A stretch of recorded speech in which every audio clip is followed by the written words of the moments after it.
Fourth example देखिए, समान त्रिज्या कैपिटल आर परंतु कैपिटल एम तथा 4m द्रव्यमान के दो एक समान गोले इस प्रकार रखे हैं कि उनके केंद्रों के बीच फर्तकन 6r है। मैं एक डायग्राम आप लोगों के सामने रख रहा हूं। हमें क्वेश्चन में एक डायग्राम दे रखा है इस तरीके से कि दो गोले हैं जिनका द्रव्यमान, एक पिंड का द्रव्यमान है m, दूसरे का है 4m। दोनों का द्रव्यमान इस तरीके से है और दोनों के बीच की जो डिस्टेंस है वो है 6r। यहां से यहां तक की जो डिस्टेंस है वो 6r है। दोनों की रेडियस r के इक्वल है, रेडियस दोनों की समान है, दोनों के बीच की दूरी है 6r। द्रव्यमान m और 4m दे रखे हैं। दोनों गोले स्थिर रखे हुए हैं। स्मॉल m द्रव्यमान के किसी प्रक्षेप्य को कैपिटल M द्रव्यमान के गोले के पृष्ठ से 4m द्रव्यमान के गोले के केंद्र की ओर सीधे प्रक्षेपित किया जाता है। तो प्रक्षेप्य की उस न्यूनतम चाल के लिए व्यंजक प्राप्त कीजिए जिससे फेंके जाने पर वह दूसरे गोले के पृष्ठ पर पहुंच जाए। एक बार इसको समझ लीजिए कि यहां पर हम ले रहे हैं स्मॉल m द्रव्यमान का एक अन्य पार्टिकल और उसको हम यहां से किसी वेग से फेंकेंगे, और जब उस वेग से फेंकेंगे तो वो इस दूसरे वाले 4m द्रव्यमान के पिंड पर पहुंच जाना चाहिए। तो इस पिंड को हम न्यूनतम कितना वेग दें जिससे वो दूसरे पिंड पर पहुंच जाए, उस न्यूनतम वेग की वैल्यू हमें फाइंड आउट करनी है। दोस्तों इसे आप समझ लेंगे कि जैसे ही हम इसको फेंकेंगे तो ये भी अपनी ओर इस पिंड को आकर्षित कर रहा है, ये भी अपनी ओर इस पिंड को आकर्षित कर रहा है। तो इसके आकर्षण बल से बाहर निकालकर इसके आकर्षण तक पहुंचाने के लिए इसे वेग देना पड़ेगा। तो दोनों जो पार्टिकल हैं, दोनों जो पिंड हैं, उनके स्वयं के गुरुत्वीय क्षेत्र होते हैं और दोनों पिंडों के मध्य एक ऐसा बिंदु होगा जहां पर गुरुत्वीय क्षेत्र शून्य हो जाएगा। उस बिंदु को हम कहते हैं उदासीन बिंदु। तो हमें इस पिंड को उदासीन बिंदु तक पहुंचाना है। उदासीन बिंदु पर दोनों का ही गुरुत्वीय क्षेत्र 0 हो जाएगा। जैसे ही ये गुरुत्वीय क्षेत्र तक पहुंच जाएगा फिर इसका आकर्षण बल काम करने लग जाएगा। एक बार फिर से समझ लीजिए कि इस बिंदु के इधर ये जो बिंदु है इसको हम कह रहे हैं उदासीन बिंदु। n यहां पर है उदासीन बिंदु, और उदासीन बिंदु पर जो विद्युत क्षेत्र, गुरुत्वीय क्षेत्र की जो तीव्रता है Eg वो 0 होगी। गुरुत्वीय क्षेत्र की तीव्रता 0 है। तो हमें इस पार्टिकल को यहां से यहां तक भेजना है। फिर ये जो पार्टिकल है वो इस पिंड के आकर्षण बल से आगे का रास्ता तय कर लेगा।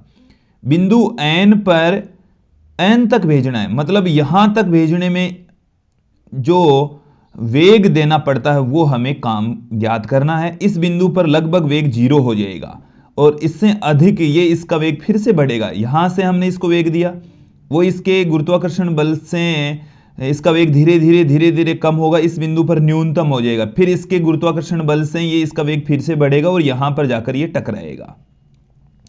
तो हमें इस पार्टिकल को बिंदु n तक पहुंचाना है। बिंदु n पर इसका वेग न्यूनतम होगा और हम उस वेग को 0 के इक्वल भी मान सकते हैं। तो हमें इस बिंदु n की स्थिति ज्ञात करनी है। बिंदु n की स्थिति ज्ञात करने के लिए हम बिंदु n पर गुरुत्वीय क्षेत्र देखते हैं। n पर कौन से बिंदु पर देख रहे हैं? n पर, जो कि 0 होगा। Eg इस पार्टिकल की वजह से गुरुत्वीय क्षेत्र, और देखिए दोस्तों गुरुत्वीय क्षेत्र का जो फॉर्मूला होता है वो क्या होता है? इस पिंड के कारण से जो बड़ा वाला गोला है कैपिटल M द्रव्यमान वाला, उसकी वजह से यहां पर गुरुत्वीय क्षेत्र देख रहे हैं। यहां से यहां तक की जो डिस्टेंस है वो हम r कंसीडर कर लेते हैं। तो यहां से यहां तक की डिस्टेंस रह जाएगी 6r माइनस स्मॉल r। तो देखिए माइनस में कैपिटल G कैपिटल M बट्टे में r, ये हमारे r स्क्वायर, ये हमें मिल गया है इस गोले के कारण से बिंदु n पर गुरुत्वीय क्षेत्र। अब हम देखेंगे इस गोले के कारण से गुरुत्वीय क्षेत्र। देखिए इस बिंदु पर इसकी वजह से गुरुत्वीय क्षेत्र की जो डायरेक्शन है वो इस तरफ होगी, अपोजिट डायरेक्शन में। इसकी वजह से होगी इस डायरेक्शन में। तो दोनों की डायरेक्शन एक दूसरे के अपोजिट होती है, इसलिए मैंने यहां पर एक माइनस का साइन ले लिया है।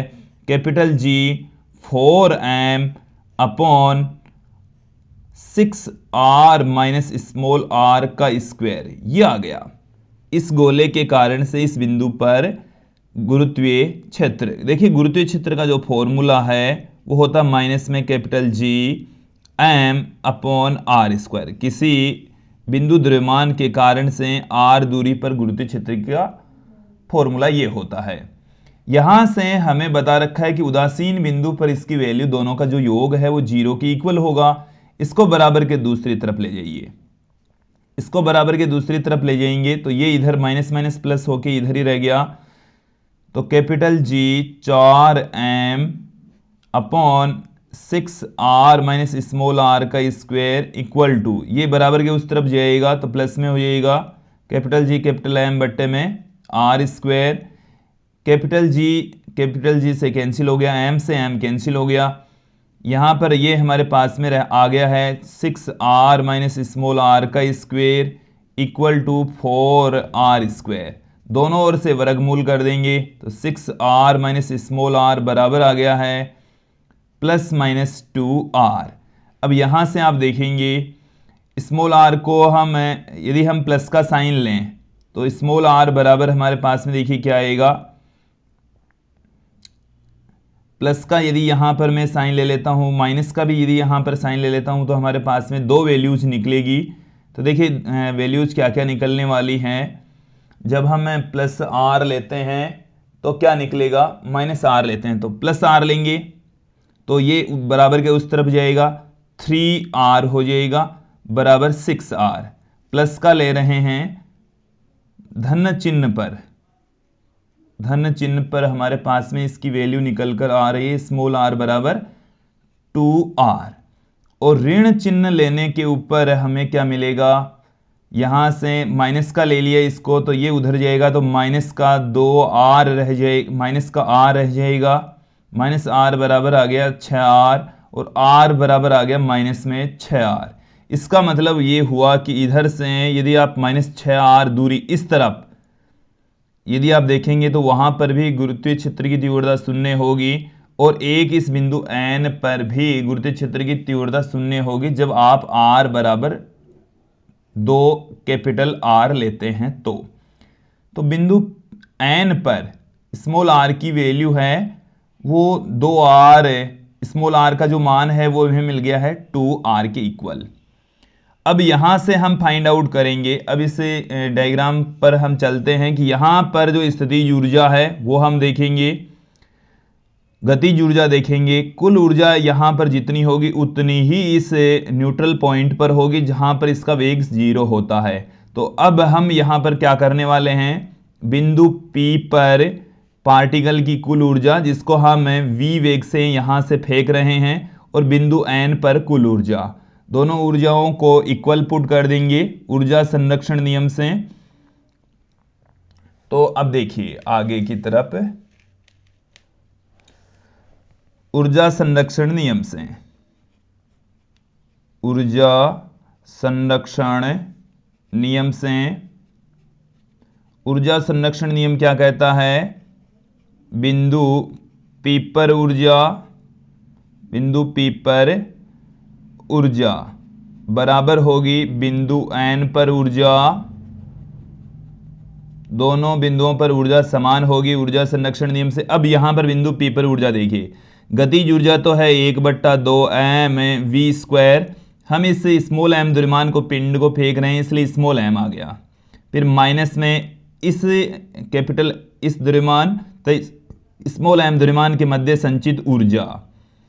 तो जो स्थितिज ऊर्जा है वो अब हमें देखनी है और स्थितिज ऊर्जा का दोस्तों जो फॉर्मूला होता है वो देखिए capital G capital M small m और दोनों पार्टिकल्स के बीच की दूरी r है तो ये यहां पर ये आ गया। स्थितिज ऊर्जा का फॉर्मूला देखिए, दो द्रव्यमानों के बीच में जो स्थितिज ऊर्जा संचित होती है माइनस में capital G m1 m2 upon 2r के इक्वल होती है दोस्तों, ये फॉर्मूला होता है। ये किन्हीं सॉरी यहां पर r ही होता है तो यहां पे वो कुल ऊर्जा के अंदर आएगा 2r। तो यहां पर आप देखिए capital G capital M small m upon में r और इस पिंड और इस के बीच में जो ऊर्जा संचित होगी वो देखिए माइनस में capital G capital 4m small m upon, अब यहां से यहां तक की जो डिस्टेंस है, पूरी जो डिस्टेंस है वो है 6r, अब डिस्टेंस रह गई है 5r के इक्वल। ये बराबर होगी बिंदु n पर कुल ऊर्जा, बिंदु n पर गतिज ऊर्जा तो 0 होगी, सिर्फ स्थितिज ऊर्जा होगी। तो इन दोनों के बीच में, इसके और इसके बीच में स्थितिज ऊर्जा कितनी संचित रह जाएगी? देखिए इस स्मॉल r का मान है 2r के बराबर, स्मॉल r है 2r, यहां से यहां तक की डिस्टेंस r, तो यहां से यहां तक की जो डिस्टेंस है वो हमें मिल जाएगी r। तो माइनस में capital G capital m small m बट्टे में r मिल गया। अब n और इसके बीच की डिस्टेंस देखो, इस पृष्ठ से इस पृष्ठ के बीच की जो डिस्टेंस है, इससे इसकी जो डिस्टेंस है वो 5, इस बिंदु से इस बिंदु के बीच की डिस्टेंस 6r, इसमें से ये 2r कम हो गई, तो इस बिंदु और इस बिंदु के बीच की डिस्टेंस रह गई है 4r के इक्वल। तो माइनस में capital G 4m small m बट्टे में 4r आ गया। अब यहां से कैलकुलेशन करके हम इस v की वैल्यू फाइंड आउट कर लेंगे। देखिए ये वाला जो पद है वो सेम इधर भी पद है, तो ये दोनों एक दूसरे से कैंसिल हो जाएंगे। एक ये वाला जो पद है इसमें से 4 से 4 कैंसिल हो जाएगा, और सभी पदों में से स्मॉल m भी कैंसिल हो जाएगा। सभी पदों में स्मॉल m है, तो यहां से रह गया हमारे पास में, अब इसकी कैलकुलेशन करके हमें वैल्यू फाइंड आउट करनी है बस। तो v²/2 रह गया, ये कैंसिल हो ही गया पद। ये वाला जो पद है उसको बराबर के दूसरी तरफ ले जाइए, दूसरी तरफ ले जाएंगे तो प्लस में हो जाएगा 4/5 capital G capital M small m बट्टे में कैपिटल R, यहां से 4 कैंसिल हो गया। माइनस में हमारे पास में पड़ा है capital G capital M small m बट्टे में हमारे पास में पड़ा है कैपिटल R, ये हमें मिल रहा है। यहां पर हमने ये जो स्थितिज ऊर्जा लिखी है बिंदु n पर, इन स्मॉल m और इस द्रव्यमान के बीच में ये जो डिस्टेंस है वो 2r होगी, तो ये कैंसिल यहां पर नहीं होने वाला है दोस्तों।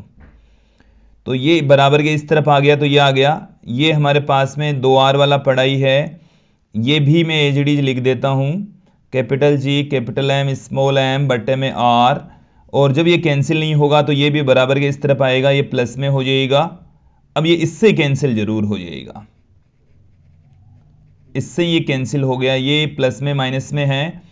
अब देखिए v²/2 बराबर, हमें जो कॉमन आ रहा है उसे कॉमन ले लीजिए, capital G capital M small m बट्टे में R, ये कॉमन आ गया, यहां से 4/5 रह गया, यहां से 1/2 रह गया।